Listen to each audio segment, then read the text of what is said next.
chia tiền ở dù ôm á xin là để khá để chim á chú và càng tiếc á chú lòng chú dễ tiếc hơn à biết ta mãi lâu ở dù có người chúng biết thì rồi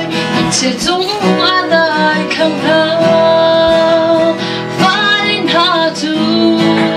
và chân xin căn mùi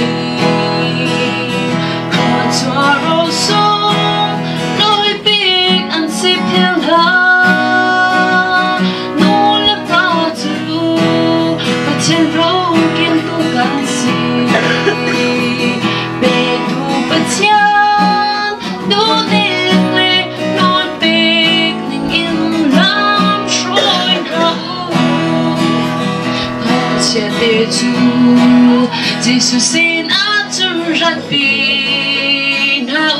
khắc cho á bê lại mi thơ á xí tê lại tác giả thiên đô chẳng rào phim ná khê ăn khá thân á khắc cho sông bích rào dầu tu á ăn chẳng lại phá lên hạ chú và chân xin in căn mùi qua cho rô sông nỗi biết ăn xếp hiếu hờ nô là bà chú và chân rô kiên tu cần xì bê tu và chân đốt nên mê nỗi biết nên in lòng rồi nào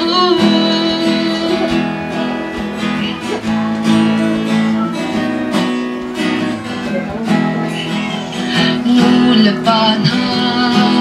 tan pha lê chú khơi pha nung dãnh chẳng ter đình inจะเที่ยงลีอากันจงเปียมูเลกาลงสิเหล่านี้ฟ้าดินนั้นจะเฮโซชุนกลางอินนักเชื่อจงอาเดียร์สงสารฟ้าลินหาจู